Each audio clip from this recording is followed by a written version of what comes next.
right, now we are on to why the background investigation is critical, chapter 7 of your textbook. Also, I had you fill out the background packet at the beginning of this, and I hope you save those. Please save those on a file. You are going to need to be filling these out if you're going into any CCJ profession, especially law enforcement. And sometimes I have known agencies to give you a day to fill them out, and they're waiting to see how thorough you have filled them out because it's a form, and police officers fill out forms and they want to see how well you do at it. So make sure you always keep what you build on. You start getting all those required documents.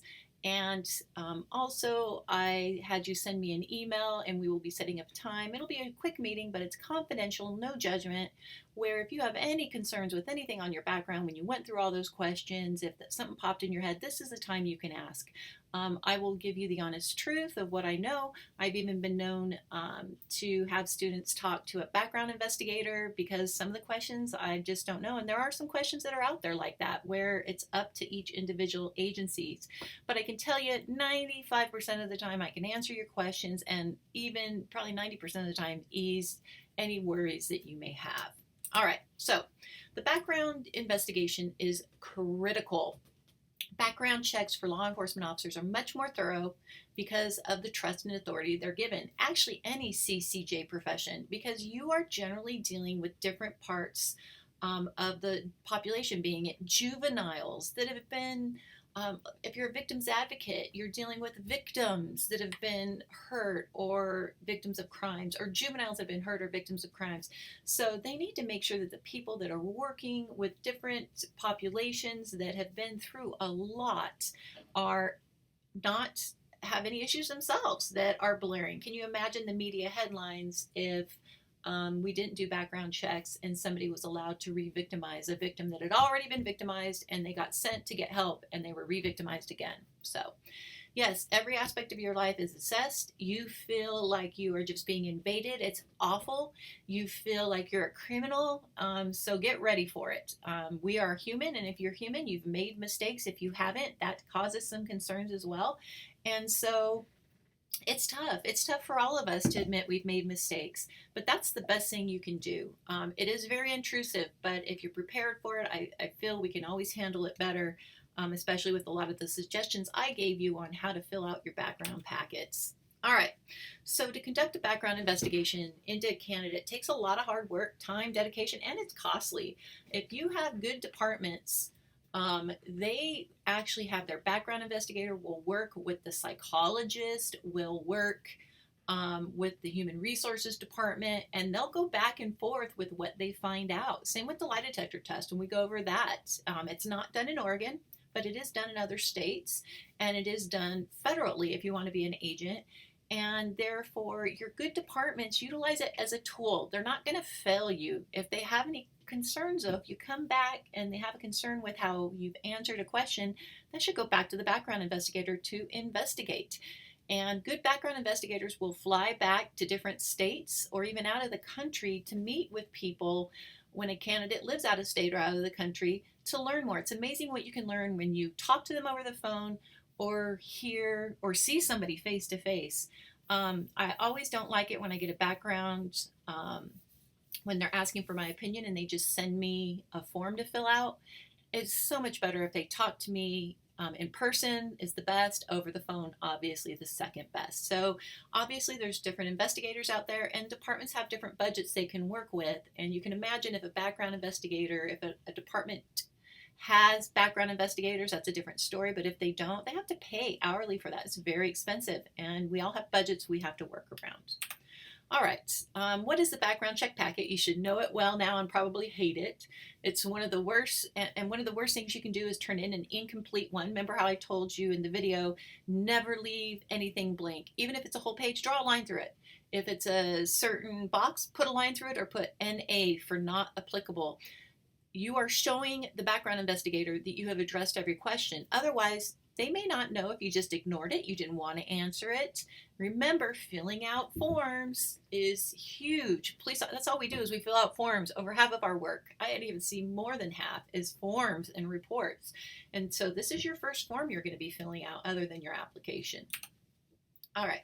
What is a background investigator? So some are large enough that they have their own internal affairs division, and the background investigators are located under the IA division, and they conduct the investigations into new employees and candidates. And then when they're not doing that, they do licensing background checks. They just do background checks all the time. Other agencies don't have full-time internal affairs, but they may assign a detective to do their background investigations. And these are the same detectives that are doing other criminal investigations. And then other agencies, the third way is they outsource background investigations to an experienced investigator, generally a retired police officer that either did background investigations and they're just hired to do background investigations for the agency. Okay, remember, this is huge, everybody. You are human. Mistakes can be forgiven. So if you made a mistake in your background, don't give up. While every law enforcement agency is different, there are many that understand what it is to be human and do forgive mistakes. The biggest factor is time. Many agencies want to see 2 to 3 years between the mistake and the application date. What mistakes should concern you? There are certain mistakes in a candidate's past that agencies do not overlook and can keep a candidate from being hired. Again, every agency is different. However, there are some commonalities due to certain laws. Depending on the mistake, the candidate should be prepared to explain what occurred, take responsibility for the mistake. The worst thing that you can say is, it wasn't my fault. Somebody put me in this spot, and if they had never done that, I would never have got caught, or something like that. You want to state it's not going to happen again, and again, the longer period between the mistake and the application, the better. Incidents of domestic violence, use of verbal or physical abuse, or violence towards others, indicating a lack of self-control. Candidates with domestic violence convictions will not be hired. The reason is because a candidate can't carry a firearm if they're convicted of domestic violence, and that is a federal law, 18 U.S. Code 922. So therefore, I always tell students, hey, if you live with a roommate, don't get into a physical fight where you can't control yourself, because if you do and the police are called and you get convicted, you're not ever going to be in a job where you have to carry a firearm because of federal law. Okay, conviction of felonies, not good. Associating with individuals who break the law. I have people ask me all the time, well, I have a family member that's in prison. Again, it just depends. It depends what the person was there for. Have they taken responsibility? You're having contact with them then. You know, if you had a family member that went to prison, they're home and now they're illegally selling drugs out of their house and you go see them all the time, yeah, that's going to be an issue. Challenging authority, not good. Using force to resolve disputes, not good. Harassing people, intimidating people, threatening people, not good. Associating with individuals, again, who break the law, not good. I put that twice because it's that important. Defensive and blaming others and not taking responsibility for actions, again, not good. Okay, I've put some other on the page so you can pause here and go through this at your own leisure. All right, let's go into the big one, past drug use. Okay, so it is probably one of the biggest areas that causes concerns on background checks from individuals. Many hiring agencies do not list their past drug use timeline openly, and that's frustrating. But understand that this can be a good thing, okay? Because if agencies don't have a past drug use guideline, they can actually look at the candidate's entire background and reasoning and make a decision. So a lot of times that can be good. Whereas like the federal government that says, okay, hey, if you've used hallucinogens, we're not going to hire you for 10 years. We don't care the reason or what. So anyhow, that is something that's frustrating, but you need to understand. So when developing policy on past drug use, law enforcement look at what type of drug was used, when it was used, the frequency, the pattern, and the involvement or sale or distribution of drugs. All right. Federal guidelines. They're pretty simple. I put a link here, but it's marijuana, 3 years since last use, and illegal drugs, 10 years since last use. And that's for most of your federal jobs as being an agent. And they're strict on that. There's no moving. All right, past driving practices. So they're going to look at how many speeding tickets you had. Were you convicted of reckless driving or driving under the influence? Were you at fault for a traffic accident and failed to pay the fees? Was your driver's license revoked? Past driving practices are tough to put a number on them. Most agencies, again, will not publicly list if you've had 2 speeding tickets in 1 year, they won't be allowed to apply. They don't do that. Instead, again, they try to look at the totality of the candidate's driving record, when it happened, and how the candidate reacts from there. All right, past financial history. This is another thing. They look at late and missed payments for bills, bankruptcy, repossessions, not filing taxes, missed child support. No matter on the issue, if you have one, you should be prepared to type a statement out of the circumstances that caused a candidate to have the issue. When you should be worried, if you have a bankruptcy and there's just no reason, just because you just didn't want to pay your bills and you wanted to buy fun toys. That's not going to be good. And unless it was somewhere in the past, you want more time to pass before you apply so that you can show a good financial history since that bad decisions. Because again, they understand mistakes. All right, past employment. Again, issues in past employment can be concerning. So if you have had an issue with a supervisor or you've been fired, which, hey, that's normal, it happens. We all start, we all have to learn. Don't go on the offensive.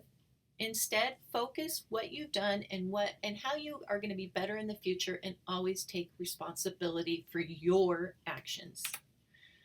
Careers in the criminal justice field are very different than other careers. Background investigators like to be able to investigate past employment, okay, because it tells a lot about your behavior, judgment, decision making. So I always tell college students, especially the ones that say, oh, I'm going to focus on schooling only and forego working. I think it's a mistake on several levels. If you're working towards a career in criminal justice or law enforcement, you need to work. Even if it's just volunteering 5 hours a week at a local shelter or doing some other volunteer work, you need to be able to have some type of employment or volunteer work the investigator can check to see how well you work with others. Okay, what to do about issues in the past. Again, whatever mistake the candidate made, the best thing the candidate can do is research the hiring agency for background requirements. Some agencies ask certain past drug use and past criminal history questions on a personal history questionnaire that is completed at the time of application. I really think that's great, because then you don't have to waste your time if you don't meet their qualifications. Again, however, it's not always true, so do your research as best you can. Also, those essential documents, start finding them now, especially if you've been in the military, or if you don't have your original birth certificate, or if you've been divorced or married. You need to have those things. And again, some departments and agencies don't give you much time to get those things, so get them now. All right, here are some documents you can pause here that are generally always required during a background check. And this concludes the background check.